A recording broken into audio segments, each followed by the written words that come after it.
3 jebakan hidup di dalam pencobaan yang menyebabkan kita bisa jatuh di dalam dosa. John Owen di dalam bukunya Temptation memberikan penjelasan bahwa 3 jebakan ini kadang-kadang munculnya secara terpisah, tetapi tidak jarang pula bersama-sama menjebak kita. Lalu apakah 3 jebakan hidup itu? Yang pertama adalah jebakan dari si iblis atau dari si pencoba. Mari kita lihat dasar Alkitab yang menegaskan bahwa iblis adalah pencoba. Dari Matius pasal 4 ayat yang ketiga. Lalu datanglah si pencoba itu dan berkata kepadanya, "Jika engkau anak Allah, perintahkanlah supaya batu-batu ini menjadi roti." Dikatakan jika engkau anak Allah, perintahkanlah batu-batu ini menjadi roti. Itu disampaikan oleh siapa? Oleh si iblis kepada Tuhan Yesus pada waktu mencobai Tuhan Yesus di padang gurun. Tapi yang menarik adalah Matius pasal 4 ayat 3 mengatakan, lalu datanglah si pencoba itu. Artinya, jelas di situ menegaskan yang mendatangkan pencobaan itu adalah si pencoba. Dan yang dimaksudkan di situ adalah iblis. Lalu kita lihat tulisan Paulus dalam 1 Tesalonika pasal 3 ayat yang kelima. Demikian firman Tuhan. Itulah sebabnya maka aku, karena tidak dapat tahan lagi, telah mengirim dia, supaya aku tahu tentang imanmu, karena aku khawatir kalau kamu telah dicobai oleh si penggoda, si pencoba itu, dan kalau kami menjadi sia-sia. Nah, di dalam bagian ini kita melihat bahwa ini adalah satu hal yang penting yang kita sadari. Jebakan yang pertama itu adalah dari iblis si pencoba itu. Si pencoba ini dengan kelicikannya tidak menggoda kita secara langsung untuk melakukan perbuatan dosa. Tetapi kadangkala menaruh dalam pikiran kita adalah pikiran-pikiran yang jahat. Misalnya, Daud yang tergoda dengan Batseba, maka timbullah dalam pemikirannya adalah pikiran jahat. Bagaimana cara menghabisi suami Batseba itu di medan peperangan tanpa melalui perbuatan tangannya. Mari kita baca 2 Samuel pasal 11 ayat 10 sampai 17 dan ayat yang ke-24. Saya bacakan untuk Bapak Ibu dan sahabat-sahabat muda. Demikianlah firman Tuhan. Diberitahukan kepada Daud demikian. Uria tidak pergi ke rumahnya. Lalu berkatalah Daud kepada Uria, "Bukankah engkau baru pulang dari perjalanan? Mengapa engkau tidak pergi ke rumahmu?" Tetapi Uria berkata kepada Daud, "Tabut serta orang Israel dan orang Yehuda diam dalam pondok. Juga tuanku Yoab dan hamba-hamba Tuhan sendiri berkemah di padang. Masakan aku pulang ke rumahku untuk makan minum dan tidur dengan istriku? Demi hidupmu dan demi nyawamu, aku tak akan melakukan hal itu." Kata Daud kepada Uria, "Tinggallah hari ini di sini, besok aku akan melepas engkau pergi." Jadi Uria tinggal di Yerusalem pada hari itu, keesokan harinya. Daud memanggil dia untuk makan dan minum dengan dia, dan Daud membuatnya mabuk. Pada waktu malam keluarlah Uria untuk berbaring tidur di tempat tidurnya bersama-sama hamba-hamba tuannya. Ia tidak pergi ke rumahnya. Paginya Daud menulis surat kepada Yoab dan mengirimkannya dengan perantaran Uria. Ditulisnya dalam surat itu demikian. Tempatkanlah Uria di barisan depan dalam pertempuran yang paling hebat. Kemudian kamu mengundurkan diri daripadanya supaya ia terbunuh mati. Nah, ini jalan pemikiran yang jahat ini. Ditaruh. Tidak melalui tangannya, tidak. Ayat 16, pada waktu Yoab mengepung kota Raba, ia menyuruh Uria pergi ke tempat yang diketahuinya ada lawan yang gagah perkasa. Ketika orang-orang kota itu keluar menyerang dan berperang melawan Yoab, maka gugurlah beberapa orang dari tentara, dari anak buah Daud juga Uria, orang Het itu, mati. Lalu ada orang yang laporan kepada Daud di dalam ayat 24. Pada waktu itu pemana-pemana menembak kepada hamba-hambamu dari atas tembok, sehingga beberapa dari hamba raja juga hambamu Uria, orang Het itu, sudah mati. Nah, ini perencanaan buruk setelah Daud itu melakukan perzinahan dengan Batseba. Dia melakukan pemikiran-pemikiran yang penuh dengan kejahatan. Dan disitulah kita melihat bagaimana iblis ini bisa menaruh di dalam pemikiran-pemikiran setiap orang Kristen dengan pemikiran-pemikiran yang jahat seperti ini. Demikian juga kita mendengarkan adanya pikiran jahat dengan mendapatkan uang sebanyak-banyaknya, dengan melakukan mencari peluang untuk melakukan rekayasa laporan keuangan, melakukan korupsi, dan lain sebagainya. Atau memiliki ambisi untuk mendapatkan kekuasaan, ini melakukan korupsi. Ironisnya, banyak orang Kristen yang terjebak untuk melakukan ini. Tapi kadang juga si pencoba ini mempengaruhi pikiran dengan pikiran yang meragukan atau tidak mempercayai realitas Allah, keberadaan Allah. Kita lihat begitu banyak anak-anak Tuhan yang seringkali kemudian jatuh dalam pencobaan dengan meragukan bahwa Allah itu ada. Begitu banyak orang terjebak pada saat kemudian mengalami beban pergumulan kehidupan yang berat atau menghadapi penderitaan yang sangat amat berat. Kemudian dia meragukan bahwa Allah itu ada. Demikian juga begitu banyak anak-anak Tuhan, orang-orang Kristen, bukan hanya meragukan, tetapi tidak mempercayai Allah itu ada. Misalnya ada orang Kristen yang sudah bergumul dan berdoa bertahun-tahun, tapi tidak mendapatkan jawaban, tidak mendapatkan apa yang dia inginkan, dia yang sampaikan kepada Tuhan. Akhirnya dia meninggalkan gereja, meninggalkan Tuhan. Meragukan dan tidak mempercayai keberadaan Allah, itu merupakan satu jebakan yang sangat membahayakan bagi setiap anak-anak Tuhan. Saya ingin menceritakan kisah nyata, seorang melayani Tuhan dengan tapi tiba-tiba menghadapi sakit yang amat parah. Penyakit yang dideritanya tak kunjung sembuh, malahan semakin parah. Dia mulai meragukan Tuhan. Dia tidak mengatakan melalui mulut bibirnya meragukan Tuhan, sebab kalau dibesuk tetap mau didoakan dan masih bisa mengatakan amin. Tetapi dalam realitanya, dalam kenyataannya, dia juga memakai pengobatan alternatif yang sudah dilakukan upacara ritual lainnya. Pada waktu ketahuan dan kemudian dia ditanya, mengapa dia melakukan seperti ini? Dia mengatakan, siapa tahu bisa sembuh. Mencoba alternatif di luar Tuhan kan tidak ada salahnya. Demikian alasan dan pemikiran yang dikemukakan oleh orang ini. Jelas ini menimbulkan dosa di dalam diri orang ini. Bapak, Ibu, dan sahabat-sahabat muda, John Owen di dalam bukunya Temptation menjelaskan bahwa pencoba ini sering datang melalui pemikiran-pemikiran yang jahat, yang didesakkan oleh si iblis itu ke dalam benak kita. Pencobaan jenis ini disebut panah api dari si jahat. Efesus pasal 6 ayat 16 mengatakan, dan dalam segala keadaan pergunakanlah perisai iman, sebab dengan perisai itu kamu akan dapat memadamkan semua panah api dari si jahat. Panah api itu akan membakar pikiran, akan membakar hati kita untuk meragukan Allah dan akhirnya kita berbuat dosa. Pikiran atau panah api itu akan membakar dan hati kita untuk melakukan perbuatan-perbuatan yang terpuji karena pemikiran-pemikiran kita sudah dibelokkan oleh si penggoda itu. Jadi oleh itu kita melihat bahwa si penggoda ini adalah penggoda yang sangat licik dan kita harus hati-hati. Secara tidak sadar kita digiring di dalam pemikiran-pemikiran kita melakukan hal-hal yang mungkin tidak dilakukan oleh tangan perbuatan kita.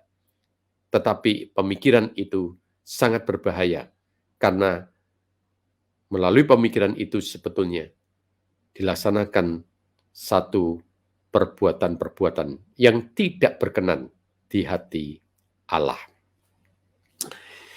Yang kedua, dunia. Daya tarik dunia seringkali menjadi pemicu bagi orang percaya jatuh di dalam pencobaan. Tuhan Yesus sendiri dicobai iblis juga disodorkan berkaitan dengan kerajaan dunia.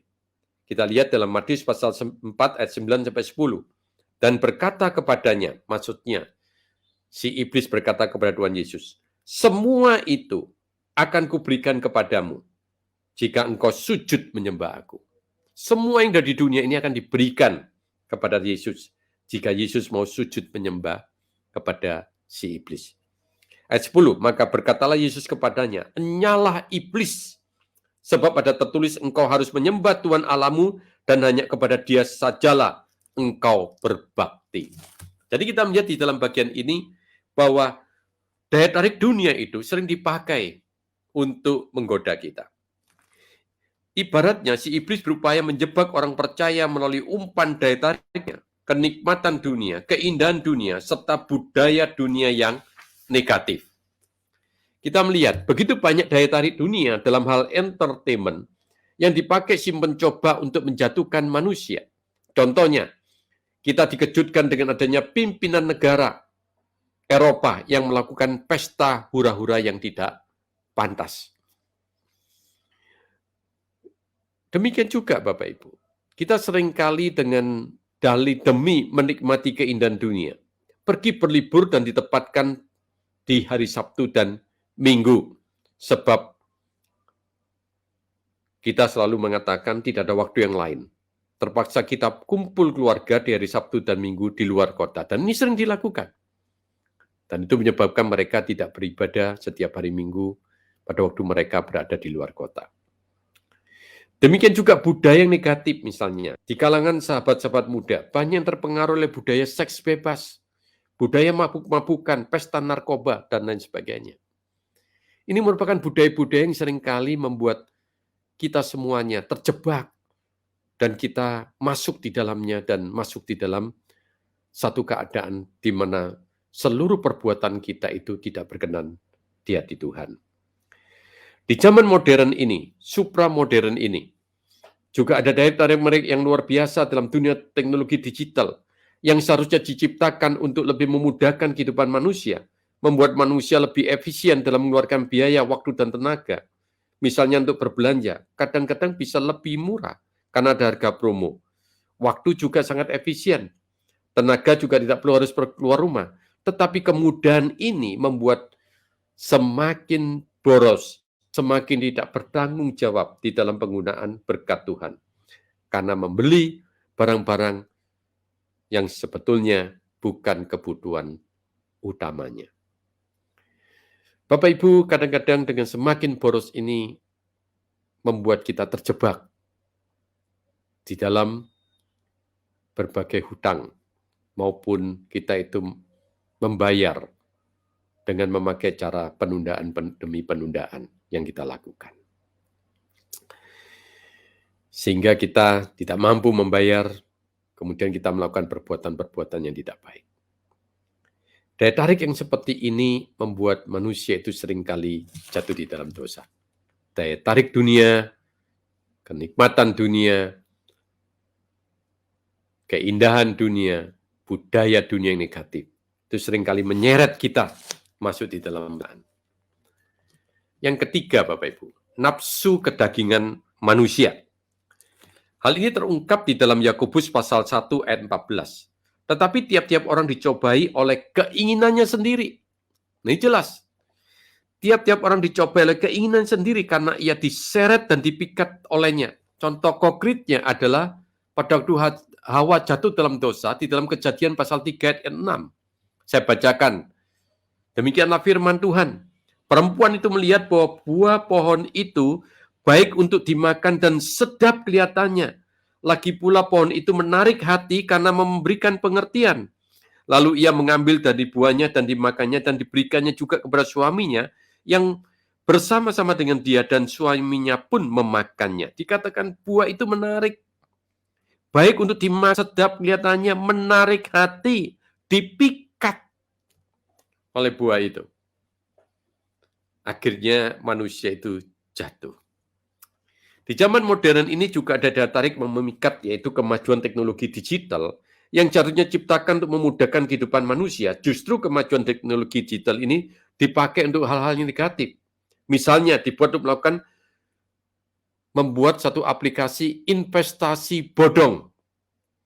Dan herannya, begitu banyak orang Kristen terjebak dan ikut menanamkan investasi dalam jumlah yang besar, dalam investasi yang bodong ini, di aplikasi yang ditawarkan itu, sehingga mereka menderita kerugian yang besar pula. Semua ini karena ketamakan, karena keinginannya sendiri untuk menjadi lebih cepat kaya. Karena nafsu kedatangannya terjebak ingin lebih cepat untuk memiliki kekayaan yang berlipat-lipat. Dan herannya, pemikiran atau logika berpikirnya bagi orang-orang ini tidak jalan. Walaupun sudah mempelajari proposal investasi bodong ini yang sebetulnya tidak masuk akal, tapi mereka tetap mempercayainya. Jadi apa yang dikatakan oleh Yakobus itu betul. Tiap-tiap orang coba oleh keinginan sendiri karena ia diseret, dipikat olehnya. Demikian juga ada orang yang bernafsu, terpikat oleh keinginan sendiri menjadi orang terkenal. Maka medsos menampilkan perkataan, foto, dan atribut yang lainnya yang sangat amat jorok, tidak pantas, dan hanya membuat sensasi murahan dan memalukan. Ternyata ini juga ada di medsos yang milik dari orang-orang Kristen, yang menampilkan yang sebetulnya tidak pantas untuk ditampilkan. Karena demi sensasi, demi ketenaran. Begitu banyak orang yang terjebak di dalam nafsu kedagingan yang seperti ini. Nah, kita juga melihat Bapak Ibu, dengan bagian-bagian seperti ini, banyak orang yang berkata, lalu bagaimana kita bisa menghindari jebakan ini? Yang pertama, kita harus memiliki relasi yang intim dengan Allah. Hal ini sangat penting. Bila kita tidak memiliki relasi yang intim dengan Allah, maka dengan begitu mudahnya kita memiliki relasi yang intim dengan si pencoba. Bila kita memiliki relasi yang intim dengan Allah, maka ketertarikan kita pada godaan-godaan si pencoba itu semakin lemah.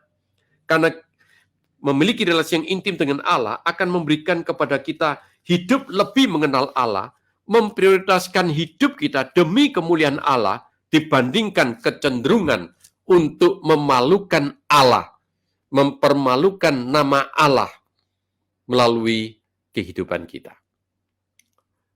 Oleh karena itu, Bapak, Ibu, dan sahabat-sahabat muda, yang pertama, kita bisa menghindarinya, jebakan-jebakan seperti ini, melalui relasi yang intim itu dengan Allah. Yang kedua, memiliki pemahaman yang semakin dalam terhadap firman Tuhan. Tuhan Yesus memberikan teladan yang sangat baik pada waktu menghadapi pencobaan. Dia selalu memakai firman Tuhan untuk menangkal segala serangan si pencoba.